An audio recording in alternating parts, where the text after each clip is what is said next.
burden of influenza and why this is even an issue to pay attention to. Then I'll talk about the importance of immunization and the physician's role in health promotion and disease prevention, and touch a little bit on the model of patient-centered care. Then we'll talk about the WMA survey that we conducted with our national associations to get their feedback for the campaign. And then planning interventions for the campaign when we turned to social and behavioral science for their models and theories to really scientifically design a campaign that will have realistic results.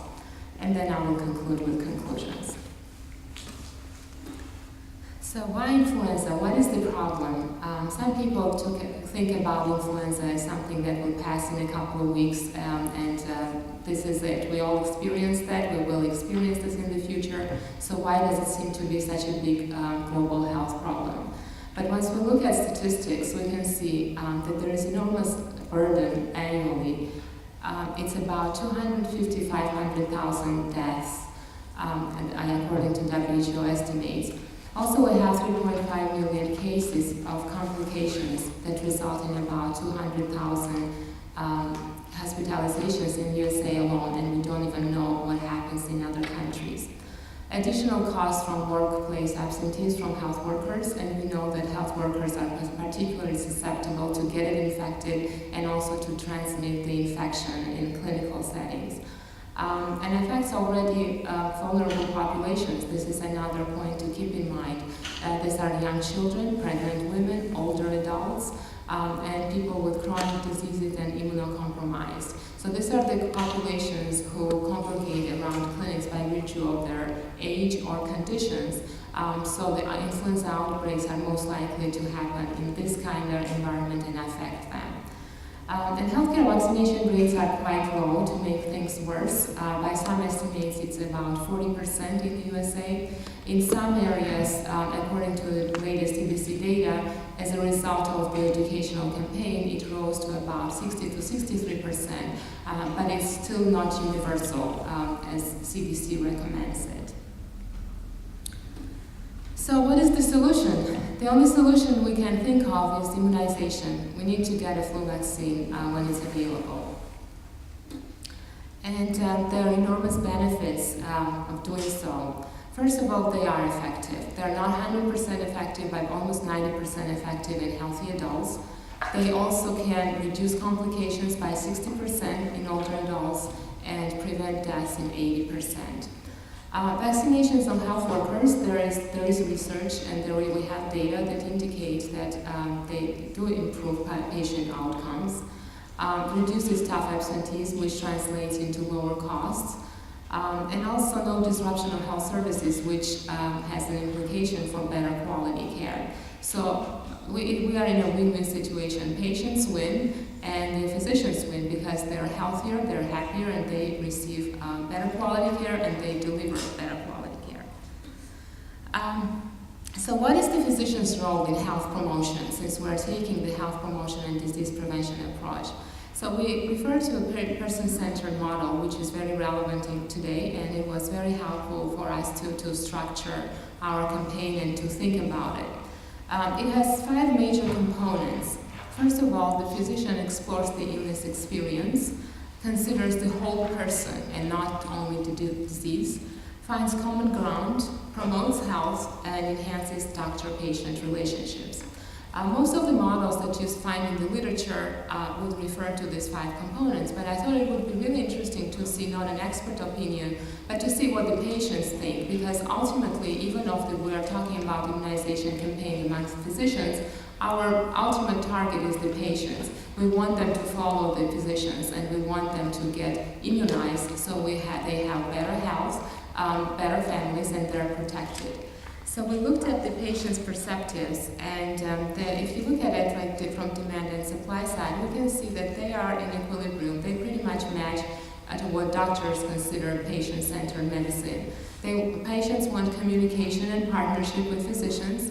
They want personal relationship. They want health promotion and positive approach to diagnosis and prognosis. And also, they appreciate physicians when they show interest in the effect on their lives. So with this in mind, we started planning the campaign. Influenza, we can really do better. So we have three major objectives to accomplish. First of all, to increase physicians' awareness of the importance of influenza immunization among healthcare professionals to reduce nosocomial infections. Now, some people might question this. Why do we need to increase physicians' awareness? We all know that these physicians know what immunology means and how vaccinations work. But research shows just the opposite. There's been several studies done when they surveyed physicians, pediatricians versus non-pediatricians. And the differences were striking. About 92% of pediatricians were fully informed and they practiced the recommended doses of vaccinations among their patients, but other physicians were not as willing.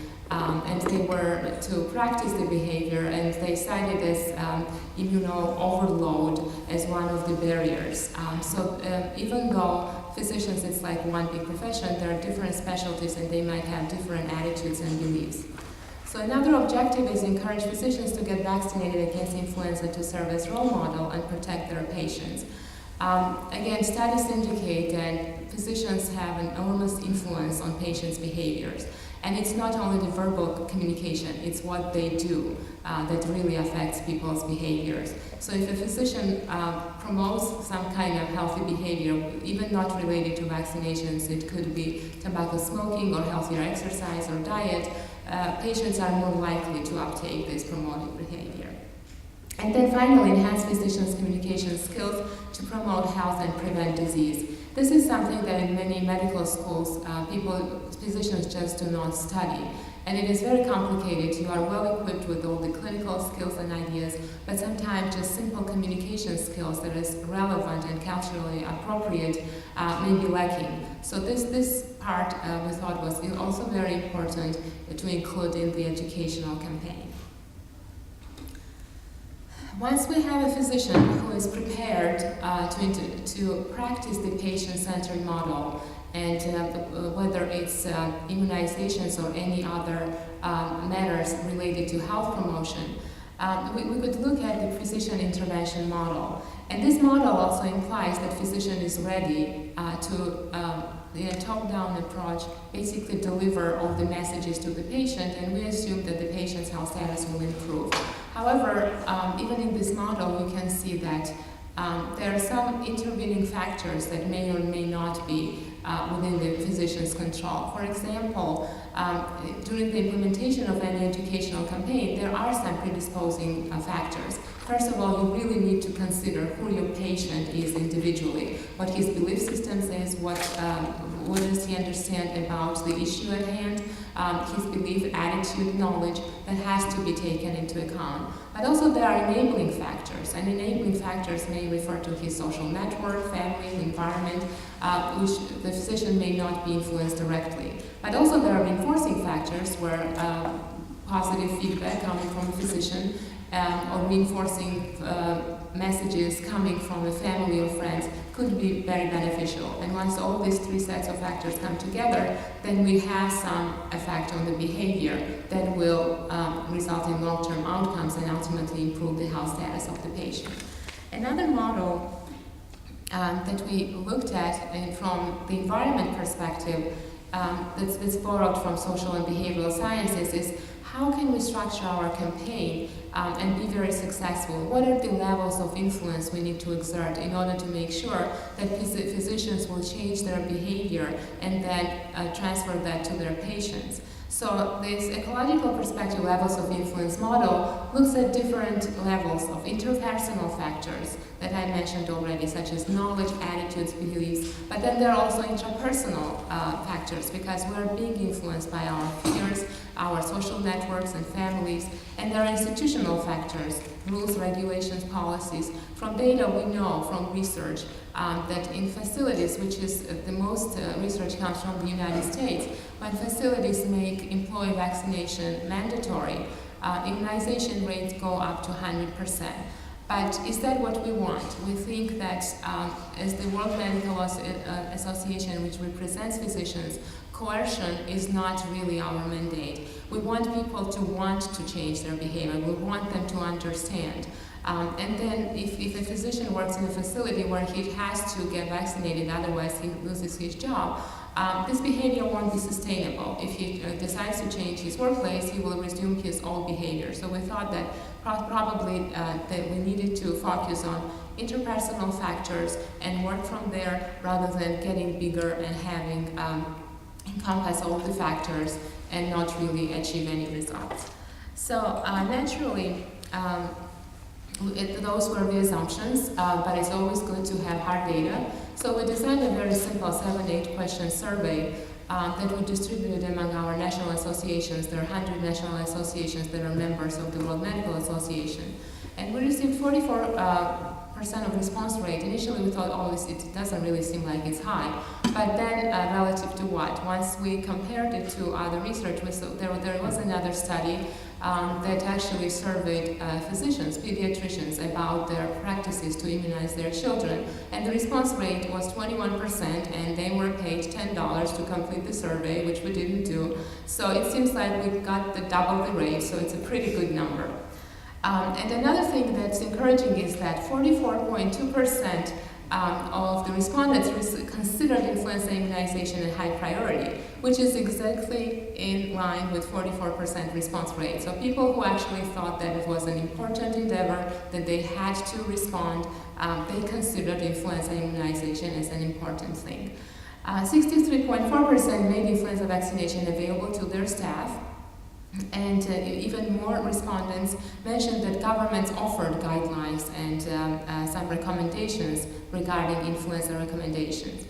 Immunization. 20% said that influenza vaccinations were fully reimbursed in their respective countries. This is the number that is really disturbing, because we know that if influenza immunizations are not offered free of charge, then vaccination rates will be low. So there is universal need for educational materials, and as the members put it, in a more understandable way. More than 77% requested toolkits with facts and figures. Some of them asked for web-based resources, and less respondents, they requested draft letters for their governments. So there is this unmet need where we can tap in and have an impact. Another thing relates to my previous comments is that not all physicians and healthcare workers have enough knowledge about immunizations, and their beliefs may be very difficult to shake. So this is another reason why educational campaigns are really needed. So this is a CDC data, and this research is again done in the United States, and there are two sets of populations that are asked the same questions, and people who responded positively to these questions, they got vaccination rates closer to 100%, as opposed to some who didn't believe that flu could be a serious threat to my health, or people around me could be in danger, that flu vaccination can protect me and it's worth the expense, or the vaccination is safe. So there is a lot of work to be done in this area. So we thought that since the beliefs are a big issue, health belief model could be a really interesting one to turn to. And interestingly, health belief model was introduced by psychologists in the US Public Health Service back in the 50s. And the reason they introduced this model was that the idea was that people are motivated to seek a health behavior, they're motivated by fear. If they perceive the danger to their health, then they're more likely to take action. And that health belief model was designed by the psychologist specifically to increase the uptake of then preventive measures, to get X-rays for TB detection, and also for influenza vaccinations, which was exactly what we were looking for. So here if we go through the concept, again, the person should perceive himself or herself as susceptible. So this is the one's opinion, it's a self-reported need. But then in terms of application, we need to define this population as risk, personalize this risk, and heighten perceived susceptibility. So the person will be more likely to take action. Perceived severity is in line with susceptibility, but the person fear is not a good motivational factor if there is no action and no benefits in return. So they should perceive some benefits after taking action, And so we need to define action as to how, where, and when, and clarify the positive effects to be expected. And then two other concepts were added: cues to action, such as strategies to actually activate this readiness, and self-efficacy, which is confidence in one's ability to take action, which we think is very relevant in terms of physicians.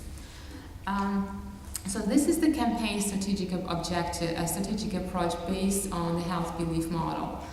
So the first step would be grab attention, which means just activate their self-susceptibility mode so they understand that there's a threat and you need to pay attention. Educate them, and there are a series of activities that could be offered through these educational campaigns, whether it's pamphlets, fact sheets, videos, where they can actually understand that yes, there is a problem, but I can actually do something. But we know that education rarely gets translated into action, so it's also important to convince people to do something about it. And peer pressure, it's been effectively used in health promotion for tobacco cessation programs, for alcohol and drug addiction, and there's no reason why it shouldn't be used in immunization campaigns. We need to convince testimonials from physicians who other physicians respect, big stakeholder meetings, some case studies where you give them examples where these strategies worked. It's very powerful. Then facilitate, so we think that we will be able to globally facilitate some of the activities that national associations can translate into their countries. And finally, advocate. So no matter how much we talk about these models and concepts and frameworks, I think pictures really speak better. So just simple images. When you see your physician who says, are you vaccinated? I am.